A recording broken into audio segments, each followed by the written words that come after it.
So to be completely honest, this was a very hard video to put together because going into 2024, there were not a lot of films that I was like, I can't wait to see this. I think going into 2025, I have way more films on my list that have the potential to disappoint me because I'm way more excited for them.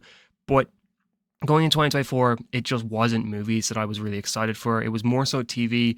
But I kind of had to make a video like this just because of symmetry, because I made the same for TV. So I just want to, even that out. But I picked 5 films that I do think disappointed me or underwhelmed me from 2024, that for whatever reason I ended up having some sort of, I want to see them, and I like some sort of stake in them, and then I went to see them and I was like, yeah, okay, this wasn't what I hoped it would be.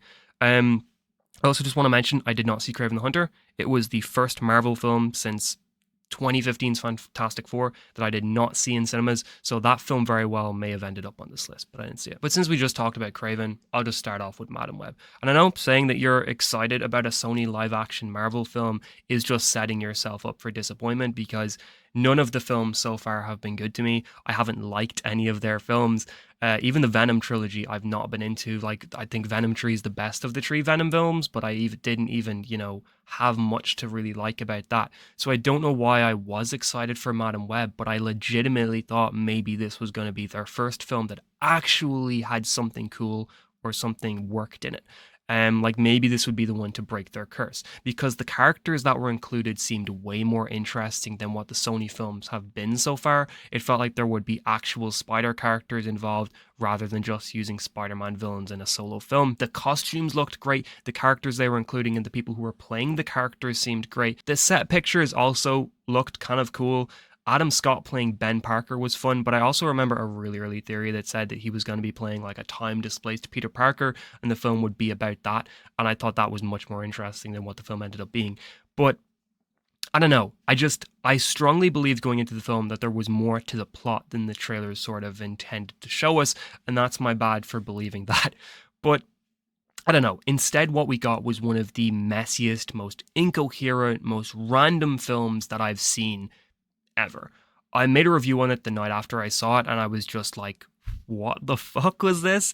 I've never been so, I don't know, like the film it's teetering on so bad it's good territory, but there's just so many technical issues with the film that just made it more interesting to me than like the Venom films or Morbius or probably Kraven, because just so much stuff they were doing in Madam Web, I was like, why are they doing this? That's such a weird, like it's such a weird filmmaking decision to do. And I think that's, I don't know, it was a disappointing film, but it stuck out for me as like a memorable film just because of how weird and different it was. Like, it's not good, but it's weird. I don't know, that's the best way I can describe it. It was just a weird film. But I mean, at the end of the day, I would have preferred it to be a legitimately good film, but I'll take weird. I'm talking Longlegs next, and this is a weird one because I wasn't excited for this in any way before it came out. Don't even remember seeing or hearing about it at all until the actual week it came out. And then it did come out, and Twitter and film places were obsessing over it. A lot of the film circles were saying, oh, Longlegs is one of the most interesting, different, surprising horror films ever, like in years, that like it really reminds people of like the 1990s films and stuff like that in terms of horror. It's so good.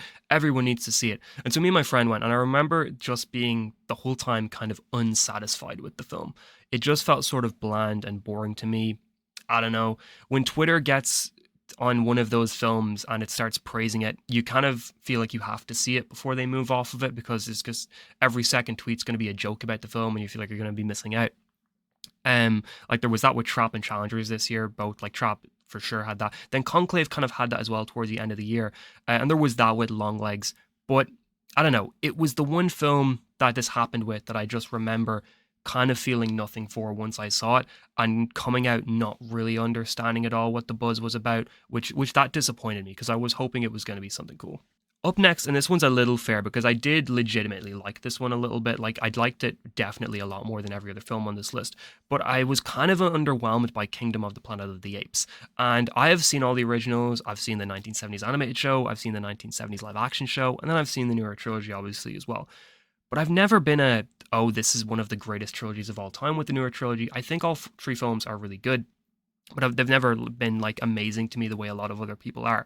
But I was excited to see Kingdom because I wanted to see what it was going to be like. I was excited to see what they were going to do with it, how they were going to sort of show how this world has changed and stuff like that. And it just unfortunately didn't do much for me.